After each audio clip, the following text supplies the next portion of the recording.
Hello, Dense MC here with another Charlie's Angels summary and review. Broadcast on November 7th, 1977, Sammy Davis Jr. Kidnap Caper is the 14th episode of the second season. You would think there'd be a determiner like "the" in front of that title, but nope.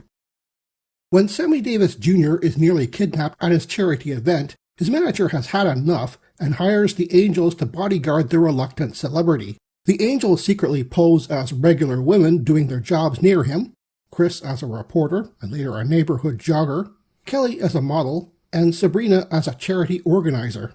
However, complicating the matter is the kidnappers take a look-alike from the nearby impersonation contest, and the real Mr. Davis feels obligated to save him. This episode features Sammy Davis Jr. as himself, his wife Altovise Davis as herself, Harry Rhodes as Sammy's business manager, Ben Brody, and Robert Pine as Sammy's accountant, Andy Price. Pine played a different character in the first season episode, Bullseye.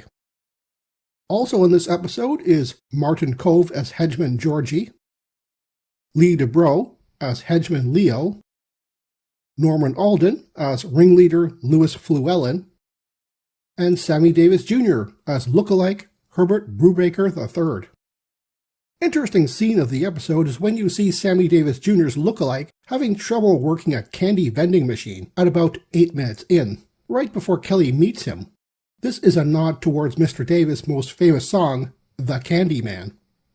Interesting dialogue of the episode is when it's Kelly's turn to reveal herself to Sammy Davis Jr. as one of his secret bodyguards, but accidentally meets his lookalike Herbert Brubaker III instead.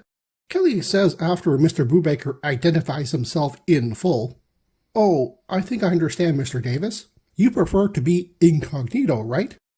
Offended, Mr. Brubaker fires back, "Don't you talk no smut, girl. I'm a veteran." I think Mr. Brubaker might have mistook the word incognito for something sexually insulting, but I may be wrong. Let me know in the comments what you think he thought she meant. After another failed attempt at kidnapping Sammy Davis Jr. by 2 goons, his manager hires the Angels as undercover bodyguards.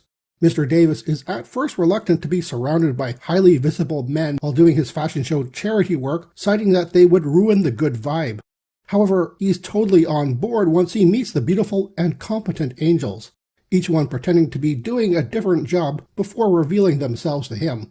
Mr. Davis' charity also includes a celebrity look-alike contest where Kelly meets Mr. Brubaker and at first mistakes him for the real thing.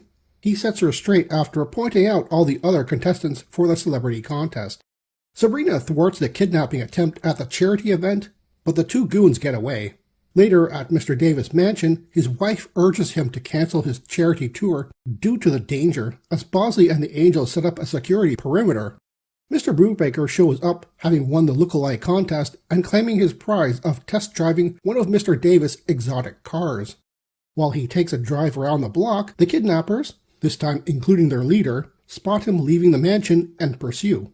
They were already staking out the mansion knowing Mr. Davis was inside, so they should have wondered why a second Mr. Davis arrived in a yellow taxi, but whatever.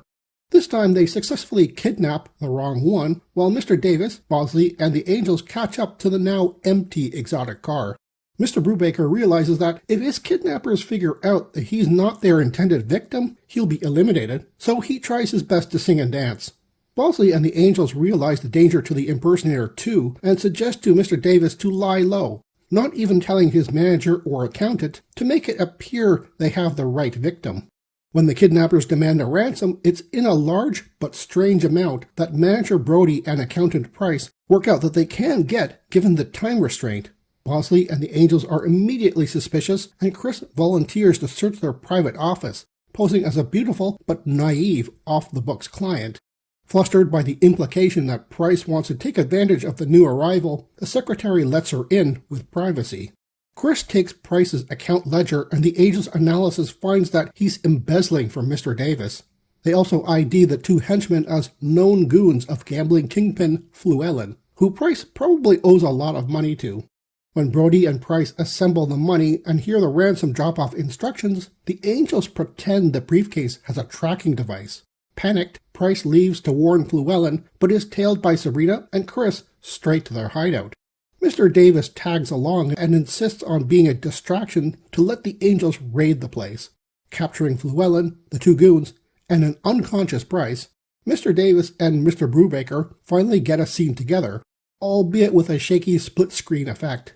In the epilogue, Mr. Davis takes pity on Price, helping him to avoid jail time, not sure why, and they're all invited to Mr. Brubaker's new liquor store franchise grand opening. I was going through Mr. Davis' filmography and noticed that he played himself more often than a character in his appearances on TV and in movies. I get that he started out as a singer and dancer, then transitioned to acting, but I still think that's kinda strange. Anyway, this is a fun, comedic episode, but doesn't fall into the cringy side of things as it easily could have. We have respected TV writer Ron Friedman to thank, elevating what could have been an episode coasting on the star, and turning it into something worth watching. Sure, there's a lot of Sammy in this, but the Angels and the supporting characters have a lot of good moments too. IMDb gave this episode a 7.4 out of 10, and I agree, it's above average. Good morning, Charlie.